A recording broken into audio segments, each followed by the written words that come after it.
Saudaraku, pernahkah terlintas di benak kita saat detik-detik sakratul maut menjemput, lisan kita kaku, mata kita terbelalak, bukan karena takut mati, tapi karena baru tersadar. Ada begitu banyak sholat yang kita anggap remeh. Ada begitu banyak panggilan Allah yang kita abaikan demi laporan kantor, demi notifikasi ponsel, demi tidur 5 menit lagi. Lalu saat malaikat mau datang, ia tidak bertanya seberapa sibuk rekening kita, tapi ia bertanya, mana bekal sholatmu? Apakah kita yakin kesibukan dunia yang fana ini akan mampu menjadi tamang dari cengkraman ajab yang pedih? Dengarkan baik-baik, karena ini bukan hanya tentang ceramah. Ini adalah alarm terakhir yang menusuk tajam bagi hati kita yang mulai membatu, hati yang terlalu nyaman dengan penundaan. Assalamualaikum warahmatullahi wabarakatuh. Sahabat beriman yang dirahmati Allah, mari kita tundukkan hati sejenak.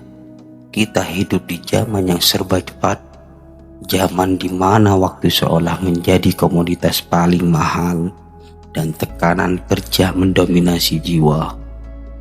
Kita bangga dengan predikat pekerja keras, sibuk 24 jam sehari, tapi ironisnya kita seringkali terlalu lelah untuk sekadar sujud 5 kali sehari. Bukankah sholat adalah tiang abang agama? Ketika tiang itu kita biarkan rapuh, bahkan kita robohkan dengan alasan klise sibuk, lantas di mana kita akan menamparkan harapan keselamatan di akhirat kelak? Ingatlah, Allah tidak membutuhkan sholat kita, tapi kitalah yang sangat membutuhkan sholat sebagai pelindung dan penenang jiwa dari hiruk pikuk dunia yang penuh tipu daya ini. Ini adalah pengkhianatan spiritual yang paling menyakitkan saat kita mendahulukan bos, klien, atau gaji bulanan daripada Rabb semesta alam yang memberi kita nafas.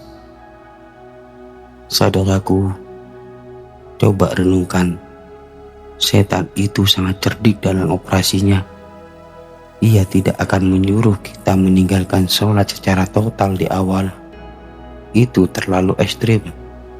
Tidak, ia hanya membisikkan, tunda sebentar saja, tanggung sebentar lagi selesai, atau gabung saja nanti. Kan masih ada waktu luang setelah meeting besar ini. Bisikan penundaan inilah racun yang mematikan dan bekerja perlahan. Kita merasa aman karena toh kita berniat mengerjakannya. Padahal kita sedang menari di atas tali tipis batas waktu yang kita tak tahu kapan akan terputus. Dari menunda 5 menit, akhirnya terlewat 1 waktu.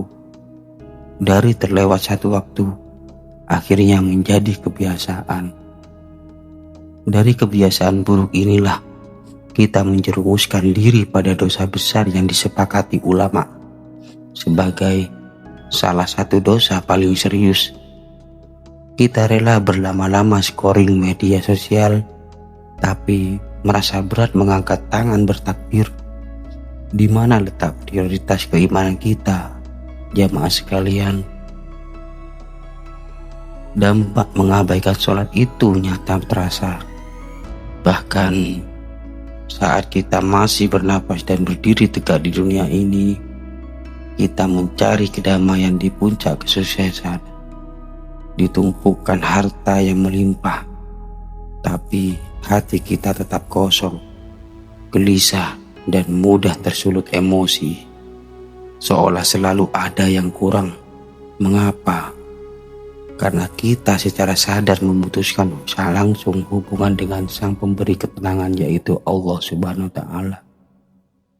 Sholat yang terburu-buru, apalagi yang sengaja ditinggalkan, akan menghilangkan keberkahan dalam rezeki kita.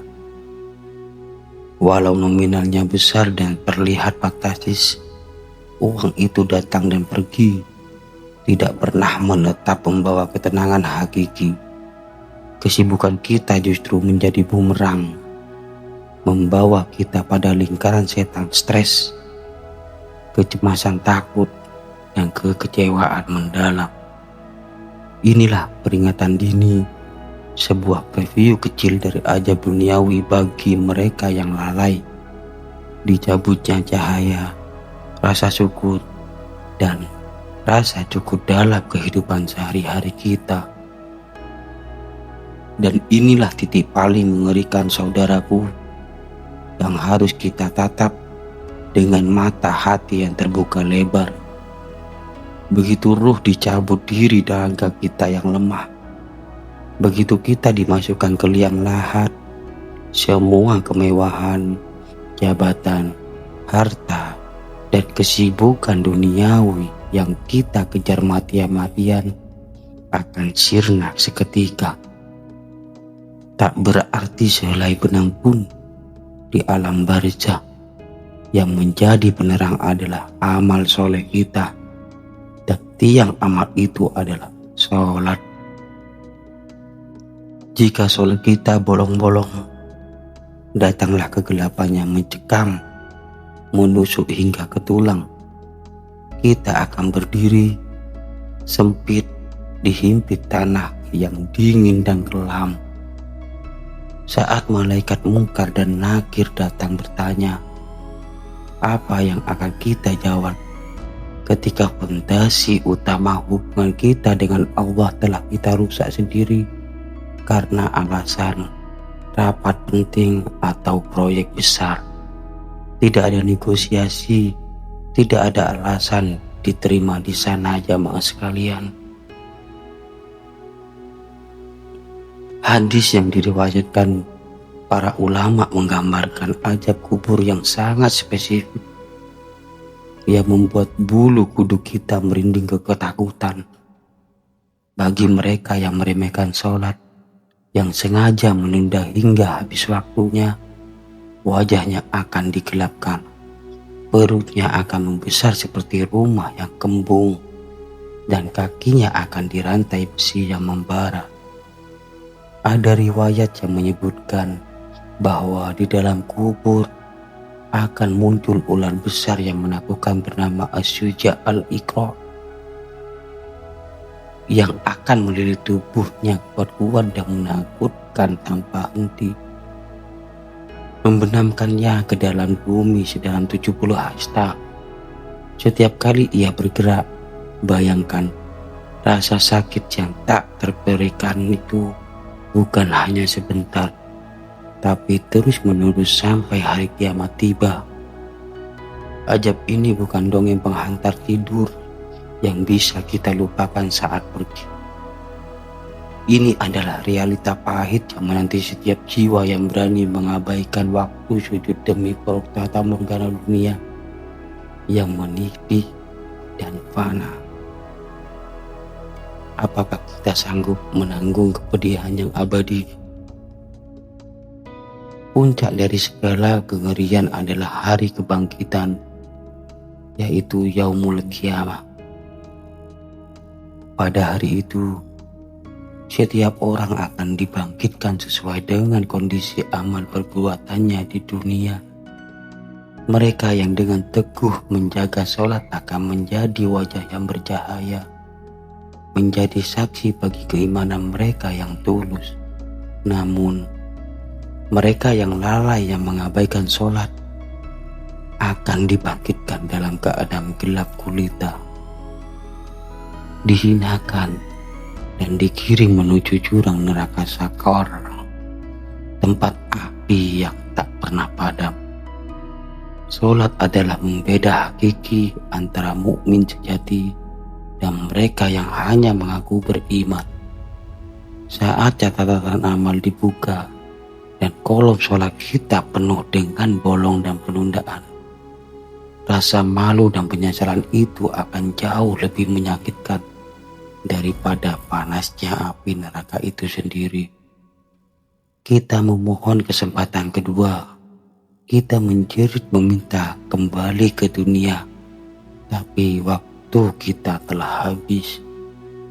Sungguh, alangkah meruginya kita yang menukar sholat yang berharga dengan kesibukan sia-sia yang tak ada nilainya, di sisi Allah. Saudaraku, mari kita hentikan sejenak air mata penyesalan sebelum ia benar-benar terlambat dan menjadi penyesalan abadi. Jangan biarkan hati kita menjadi bejana yang retak dan kosong karena kesibukan yang tak berujung ditanda tuntutan manusia yang tak pernah puas. Allah Subhanahu wa Ta'ala Maha Pengampun, Ar-Rahman dan Ar-Rahim. Pintu taubat itu selalu terbuka lebar, bahkan bagi pendosa terbesar sekalipun, selama nyawa belum sampai di kerongkongan. Syaratnya cuma satu: segera ambil tindakan, bangkitkan kembali niat tulus itu, jadikan sholat sebagai istirahat kita dari kepenatan dunia yang melelahkan, bukan sebagai beban yang harus ditunda.